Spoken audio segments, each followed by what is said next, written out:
Hi friends, இன்றைக்கி நம்ம பார்க்க போகிற இடம் வந்து சாதியாத் ஐலாண்டில் வந்துக்கிட்டு கோல்ஃப் கிளப் ஏரியாவில் போய் பார்க்க போகிறோம்.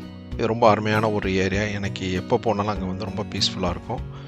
நீங்கள் பார்த்தாலே உங்களுக்கு தெரியும், அந்த கிளப் உள்ளுக்குள்ளே போனோன்னே உங்களுக்கு ஒரு லேக் மாதிரி ஒன்று வச்சுருக்காங்க. அந்த லேக் வந்துக்கிட்டு ஃபுல்லாக நீங்கள் பார்த்தீங்கன்னா பச்சை பச்சேன்னு இருக்கும். அந்த லேக் எங்கே இருக்கும், லேக்குக்கு பக்கத்தில் பார்த்தீங்கன்னா ஏகப்பட்ட பறவைகள் வந்து போகும். அதுபோல் கடல் அந்த சைடில் இருக்குது. இந்த சைடில் பார்த்தீங்கன்னாக்கா உங்களுக்கு சிட்டி வந்துக்கிட்டு ஃபுல் வியூ தெரியும். இங்கேருந்து பார்க்குறதுக்கு ரொம்ப பிரமிப்பாக இருக்கும். இந்த இடத்துக்கு நான் எப்போ வந்தாலும் ரொம்ப பீஸ்ஃபுல்லாக இருக்கும். ஒன்று மார்னிங்கில் நீங்கள் ஏர்லி மார்னிங்கில் வரலாம், அப்படி இல்லைன்னு சொன்னாக்கா ஈவினிங் டயத்தில் வரலாம். சன்செட்டு போல் நீங்கள் வந்தீங்கன்னாக்கா ரொம்ப நல்லாயிருக்கும்.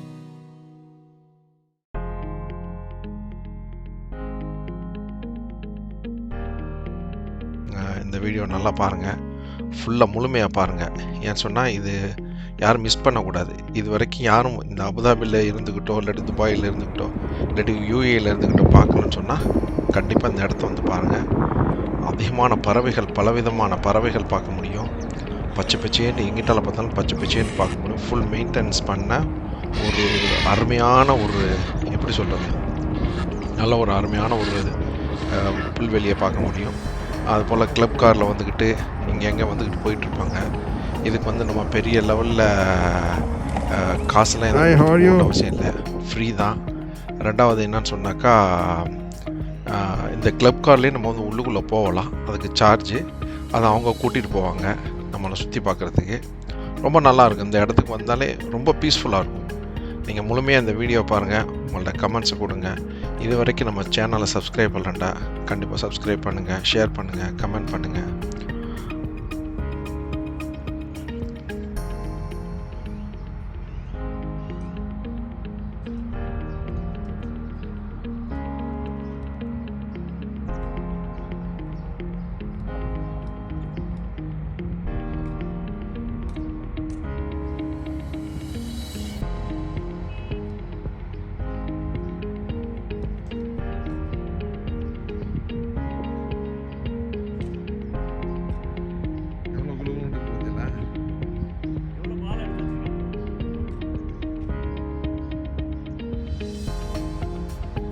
அபுதாபி சாதியாத் கிளப்பில் வந்துக்கிட்டு கோல்ஃப் கிளப்பில் வந்துட்டு 9 பேர் மெம்பராக இருக்காங்க. அவங்கெல்லாம் வந்து இந்த கிளப் கார்லேருந்து கூட்டிகிட்டு வருவாங்க. அவங்கள வந்து உள்ளால் பல இடத்துக்கு கூட்டிகிட்டு போவாங்க. நாங்கள் போயிருக்கும்போது ஒரு ஹாங்காங்லேருந்து ஒரு ட்ரைனிங்காக வந்துருந்தாங்க. ஏன்னா அவங்களுக்கு வந்து இங்கே ஏதோ ஸ்போர்ட்ஸு அந்த காம்படிஷன் இருக்குதா சொல்லியிருந்தாங்க. இந்த பொண்ணு வந்துக்கிட்டு தாயோடு வந்திருக்காங்க.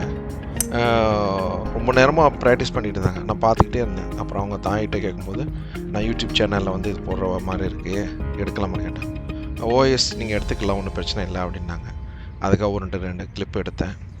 அதையும் பாருங்கள், ரொம்ப சூப்பராக இருக்கும். இந்த இடத்துல வந்து நீங்கள் இந்த ஏரியாவுக்கு வந்தாலே ரொம்ப அமைதியாக பீஸ்ஃபுல்லாக இருக்கும். ரெண்டாவது உள்ளுக்குள்ளே நல்லா நடந்து போகலாம். சில நேரத்துக்கு வந்து அங்கே வந்து சொல்லுவாங்க, அங்கே வேலை பார்க்குறவங்க வந்து செக்யூரிட்டி வந்து சொல்லுவாங்க, இல்லை போகக்கூடாது அப்படின்ட்டு. அப்போ நான் இது போல் நேரத்தில் வந்து நான் வந்து அங்கே விளாண்டுக்கிட்டு இருந்த ஆள்கிட்ட வந்து எனக்கு ஆசையாக இருந்துச்சு. கேட்டேன், அவங்களும் தந்தாங்க. முயற்சி பண்ணி பார்த்தேன், பரவாயில்ல. ஆனால் அந்த இப்போ ஸ்டிக்கை பார்க்குறது ஈஸி மாதிரி தெரியுது. ஆனால் ரியாலிட்டியாக பார்த்தீங்கன்னாக்கா நம்ம விளாட்ற கொஞ்சம் ப்ராக்டிஸ் வேணும். ஏன்னு சொன்னாக்கா இது வந்துக்கிட்டு நம்ம ஹெவியாக இருக்குது கீழே அந்த பாட்டமில். அதில் ஸ்டிக்லேயே பல விதமான ஸ்டிக் வச்சுருக்காங்க. அது நம்மளுக்கு அவ்வளோ அந்த ரூல்ஸ்லாம் தெரியலை. இந்த கோல்ஃப் கிளப்பில் வந்து இன்னொரு முக்கியமான ஒரு விஷயம் என்னன்னு சொன்னாக்கா, ஏகப்பட்ட மான்கள். நம்மெல்லாம் ஊரில் வந்து ஜூவில் தான் மான் பார்ப்போம். நம்மெல்லாம் காட்டுக்கு போனதெல்லாம் வந்ததில்லை. ஆனால் அவ்வளோ மான்கள் இருக்கும். ரொம்ப அதாவது கேஷுவலாக எல்லா இடத்துலையும் இருக்கும். நீங்கள் எந்த சைடில் திரும்பி பார்த்தாலும் மான்கள் இருக்கும். நீங்கள் இந்த முழுமையாக இந்த வீடியோ பார்த்தீங்கன்னாக்கா எத்தனையோ விதமான மான்களை நீங்கள் பார்க்க முடியும். இது எல்லாமே RFID டேக் பண்ணியிருக்காங்க அபுதாபி கவர்மெண்ட்டில். நீங்கள் யாரும் இதை பிடிக்க முடியாது, இல்லாட்டி இதை கில் பண்ண முடியாது. ஏன்னா உடனே அவங்களுக்கு மெசேஜ் போயிடும். இது மாதிரி விஷயங்கள்லாம் இருக்குது. ரொம்ப சந்தோஷமாக இருக்கும். இந்த ஏரியாவுக்கு போனாலே ரொம்ப சந்தோஷம். நீங்கள் போய் பாருங்கள். அப்படியே இந்த நடப்பாதை, இந்த கிளப்பு கார் போகிறதுக்காக உள்ள ட்ராக்கு, பறவைகள் வந்து நம்ம ஊரில் உள்ள கொக்கு, நாரை, குருவி, பலவிதமான குருவிகள் எல்லாமே அந்த ஏரியா ஃபுல்லாகவே நம்ம பார்க்க முடியும். இது வெயில் நேரத்தில் போனாலும் சரி, நீங்கள் குளிர் நேரத்தில் போனாலும் சரி, எப்போ போனாலும் சரி, இந்த ஒரு இடத்துக்கு வந்து மிஸ் பண்ணாமல் போயிடுங்க. கண்டிப்பாக நீங்கள் யூஏஇலேருந்து எந்த ஏரியாவில் இருந்தாலும் வந்து பாருங்கள். கண்டிப்பாக இது ஃப்ரீ ஆஃப் சார்ஜ் தான். அபுதாபி கவர்மெண்ட் வந்து இது இன்னும் ரொம்ப பெருசாக எக்ஸ்பெண்ட் பண்ணிட்டு போயிட்டுருக்காங்க. நீங்கள் சாதியத் சைடில் இன்னொரு சைட்லேயும் கடல் சைட்லேயும் பண்ணியிருக்காங்க. முழுமையான இந்த வீடியோ பாருங்கள். இது வரைக்கும் நீங்கள் சப்ஸ்கிரைப் பண்ணலண்டாக்கா சப்ஸ்கிரைப் பண்ணுங்கள், ஷேர் பண்ணுங்கள், கமெண்ட் பண்ணுங்கள். இன்னும் இது போல் இன்னும் உங்களுக்கு தெரியாத இடங்கள்லாம் அபுதாபியில் உள்ளது என்னால் முடிஞ்ச வரைக்கும் கவர் பண்ணுறேன். அப்புறம் துபாய், ஷார்ஜா, இந்த 7 எமிரேட்ஸில் எங்கெங்கெல்லாம் போக முடியுமோ அங்கே உள்ள வீடியோஸ்லாம் எடுத்து உங்களுக்காக தர்றேன். நம்ம மக்கள் எல்லோரும் பார்த்துட்டு சந்தோஷப்படுங்க. போய் தான் பார்க்கணுன்ற அவசியம் இல்லை. இது போல் இப்போ உள்ள காலகட்டங்களை வந்து யூடியூப் சேனல் மூலமாக நம்ம பார்க்க முடியும் எல்லாத்தையும்.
நீங்கள் அந்த சாதியத் கோல்ஃப் கிளப்புக்கு எங்கே போய் அந்த ஏரியாவில் எந்த சைடில் பார்த்தாலும் உங்களுக்கு வந்து பசுமையாக இருக்கும். 2வது மான், 2வது பறவைகள் எல்லாமே இருந்துக்கிட்டே இருக்கும். இப்போ நீங்கள் பார்த்துட்டு இருக்கிறது தான் எக்ஸ்பென்ஷன்ஸ். நான் வந்துட்டு ஒரு 2-3 வருஷத்துக்கு முன்னே போயிருக்கும்போது இதெல்லாம் இல்லை. இந்த இடத்துல மணலாக குமிஞ்சு கிடந்துச்சு. இது ஃபுல்லாக எக்ஸ்பென்ஷன் பண்ணிட்டு போயிட்டே இருக்காங்க. அதெல்லாம் நடந்தால் ரொம்ப தூரம் போயிட்டுருக்கு. நான் ஒரு கொஞ்சம் தூரம் போயிட்டு அதோட ரிட்டர்ன் ஆகிட்டேன். ஏன்னா அப்போ வந்து மேட்ச் நடந்துகிட்டு இருந்துச்சு. அதனால் அலௌட் இல்லைன்னு சொல்லிட்டாங்க. பாதியில் திரும்பி வந்துட்டேன். ஏன்னு சொன்னால் அந்த பால் வந்து ஹார்ட் பால், மண்டையில் அடிச்சுருந்தாக்கா ஸ்பாட் அவுட் ஆனாலும் ஆகிடும். அது மாதிரி கிரிக்கெட் பாலை விட கொஞ்சம் ஸ்ட்ராங். அதே பால் அது சாலிடாக இருக்கும். பார்க்குறதுக்கு சின்னதாக ஒயிட் மாதிரி தெரியும், ஆனால் ரொம்ப ஹார்டாக இருக்கும் பால். அதனால் அவங்க சொல்லுவாங்க, செக்யூரிட்டி அங்கிட்டாலும் நிற்பாங்க. நம்ம போயிட்டு இருக்கும்போது வேறு ஏதாச்சும் அங்கே மேட்ச் எதுவும் நடக்குதுன்னு சொன்னாக்கா நாட் அலௌடும்பாங்க. நம்ம அது மாதிரி போகாமல் திரும்பிக்கலாம். எந்த சைடில் பார்த்தாலும் நீங்கள் ரொம்ப தூரம் இருக்குது அந்த ஏரியாவில். இந்த ஏரியாவில் சாதியத்துலேயே வந்து நீங்கள் உள்ளுக்குள்ளே ஒரு பீச் ஒன்று இருக்குது, paid beach.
Back to Abu Dhabi. இந்த இந்த இடத்துலேருந்து பார்த்தாலும் நீங்கள் அபுதாபி சிட்டியை வந்து ஃபுல்லாக பார்க்க முடியும். இதுதான் இதில் உள்ள ஒரு பியூட்டியே. எந்த சைடில் நீங்கள் எந்த ஏரியா சைடில் போனாலும் சரி, அபுதாபி சிட்டி அப்படியே கிளியராக தெரியுது. ஈவன் நான் வேலை பார்க்குற போர்ட் கிட்டத்தட்ட 80 கிலோமீட்ரு இங்கேருந்து. அங்கேருந்து பார்த்தா கூட இந்த சிட்டியை பார்க்க முடியுது. பொல்யூஷன் இல்லாத நேரத்தில் சில நேரத்தில் பார்க்க முடியாது. மிதமாக பார்க்க முடியும். இது போல் வேறு ஒரு வீடியோவோட சந்திப்போம். Yas Island camping and fishing spot, very nice location.